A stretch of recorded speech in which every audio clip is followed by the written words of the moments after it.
Hello students, today we are going to discuss another important pillar of object-oriented programming languages, which is virtual functions and polymorphism. To begin with, let us understand the concept of binding. Binding means connecting a function call to a function body. Suppose in a program you have created a function f.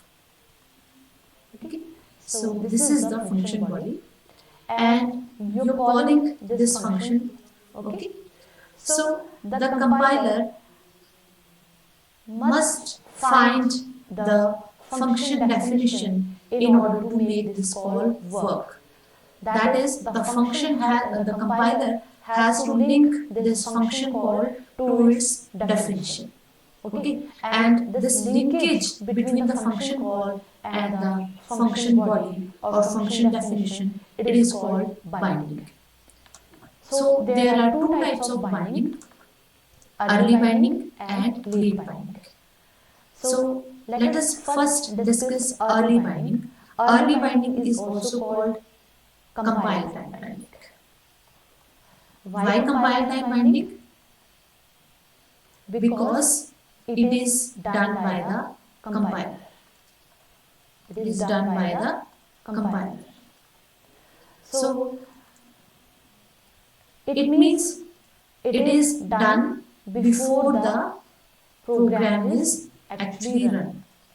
Okay? So it is the compile time binding is done before the program actually executes. It means when you are calling a function, the compiler links that function call to its function body when it is compiling your program. So in order to understand it in more depth, let us consider an example. Okay, so here let us create some classes. Class A, public. In the public section, let us have a function f1. Okay. Let us also print something here so that we can know that we are in function f1.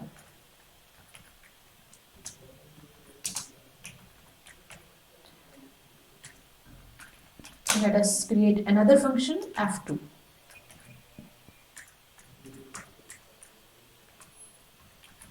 Here also we print f2 so that we know that we are executing f2. Okay, so this is class A.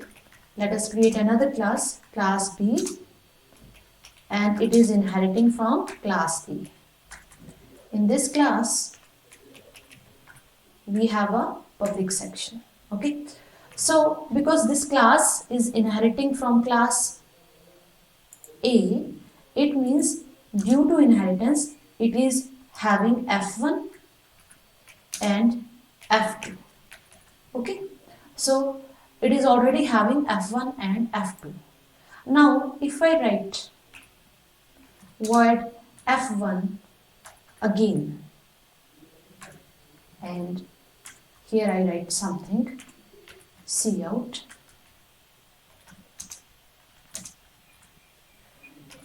these f1.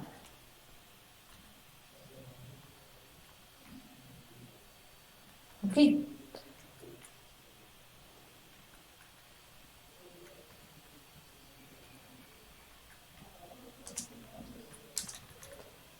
Now what will happen? It is already having f1 and we are again creating f1. What will happen to A's f1? Here what we are doing is we are redefining f1.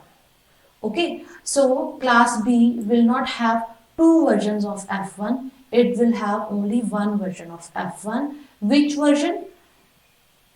The version of class A or the version of class B? It will have its own version, that is the version it redefined in class B. Okay, So this is called function redefinition. Let me write here. Function redefinition is going on here. It is also called function overriding. So what is function redefinition or function overriding? It means when you are inheriting,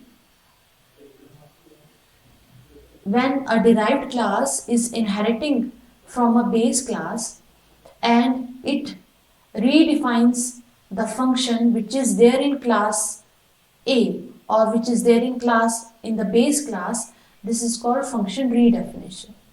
And in function redefinition, only the body of the function changes. Okay, here we are printing cout f1 and here printing b's f1. But the function signatures, that is the return type, the name and the parameters, they remain the same. Only then it is called function redefinition. Okay. So B is having only two functions till now, f1 and f2. And f1, it is having its own f1, the redefined f1. Okay. Let us add another function, void f2. Okay, and in this case, let us have some variable, have some parameter here. Okay, now again you can ask the same question, that B is already having f2 and here we are again creating f2. Now is it a function redefinition? Pause this video and think for a moment. This is not a function redefinition. Why? Because as I told you, in function redefinition, the signatures of the function in the base class and the derived class, they are the same. Okay, but here the signatures are not same. This is having no parameter, but this is having one parameter. Okay, so this is not a function redefinition. Then it means this class B, it is having two versions of f2. One is parameterized and another is non-parameterized. Parameterized means it is having one or more number of parameters, and parameterized means it is having no parameter. Okay, and let us also print something here, cout b's f2, where x is equal to, let us print the value of this parameter x. Okay, so far so good. Okay, so now we come to the main function. In the main function, let us create an object of class b obj. Okay, and through this obj, let us call f1. Now what will happen? Which f1 will be called? You make your guess and see what happens when I run this program.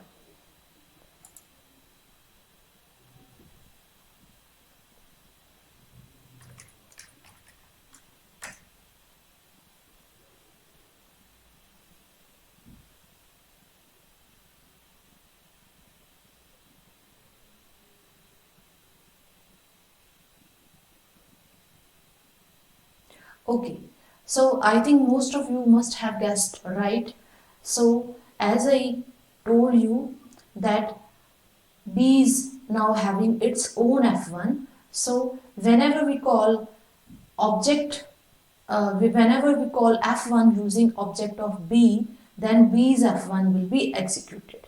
Okay, so A's f1 will not be executed because B class has overwritten it. Okay, now let us call obj dot f2. Now what will happen? Again you make a guess and check whether your guess is correct or not. So it is giving us an error. What is the error? Error is that no matching function call for call to B F2. But F2 is there. In the previous explanation, I told you that there are two versions of F2. One is A's F2, which has been inherited by B, and another is B's own F2, which we have created here. But still, when we call F2 without any parameter, it is giving us an error. Why? This is because the object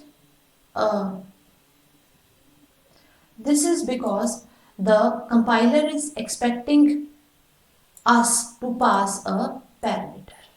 Why? Because when we write obj.f2, then the compiler is looking for the name f2. So this name f2 matches with this name. Okay, so here the name is matching. So it will not go to class A.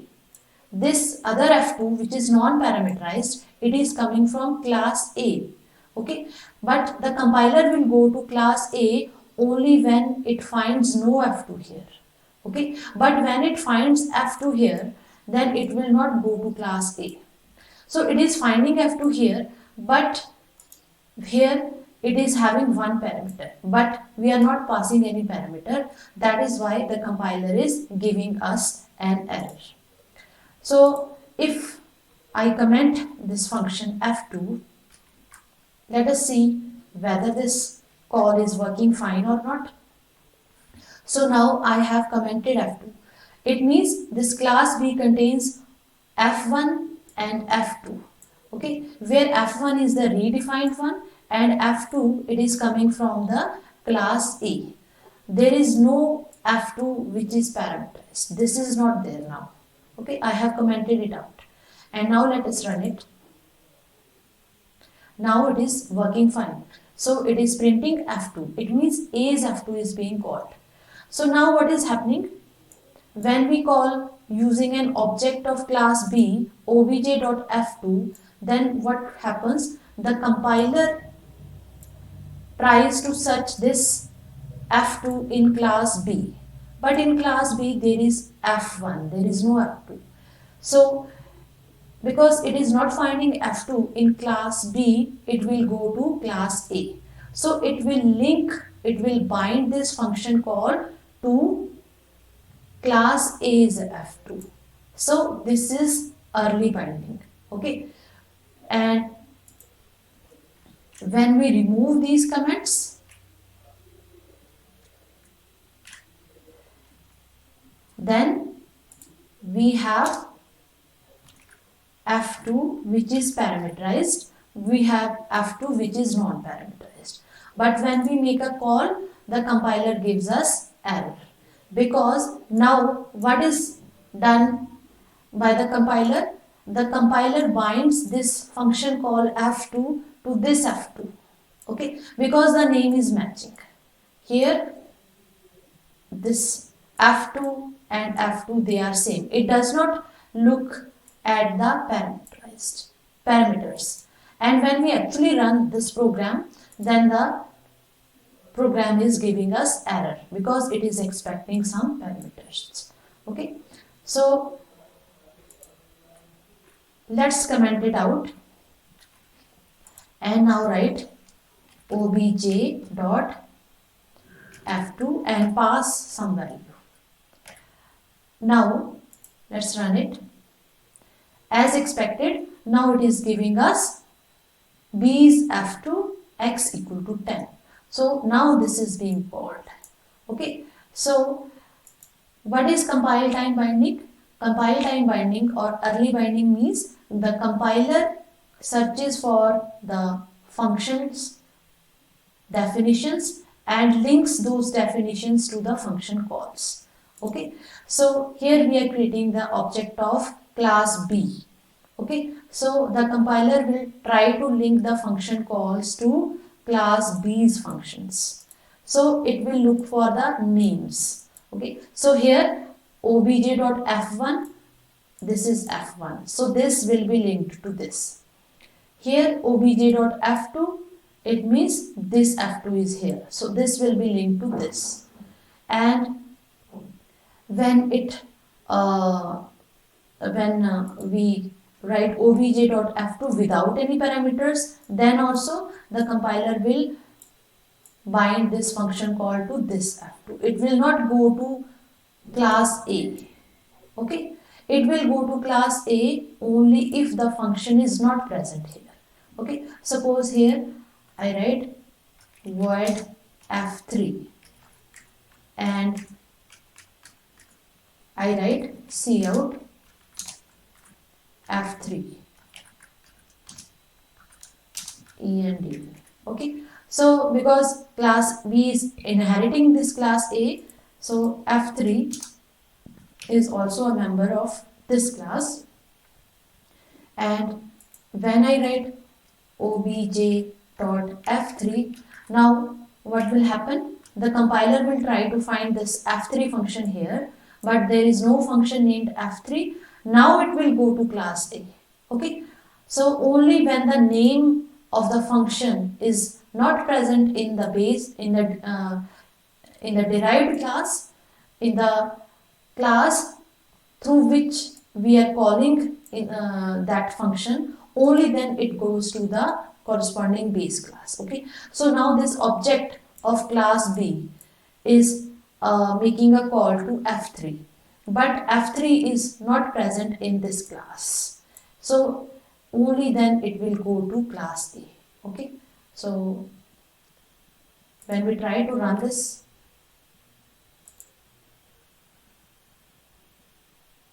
now it is giving us f3.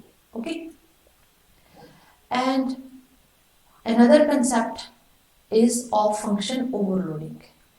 Now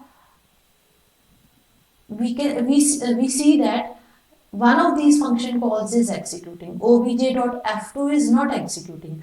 obj.f2 10, this call is executing.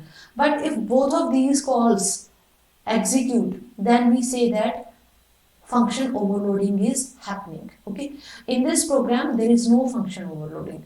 Function overloading will happen when both of these calls are executing. Okay, let us understand this. Here I write void f2 and I write cout b's f2. Okay, so here what I have done, f2 is already there in class A, but here again I have created another function f2. It means I have redefined f2. Okay, so now I have in this class two versions of f2. One is having one parameter, one is having no parameter. Okay, now let's try to run this.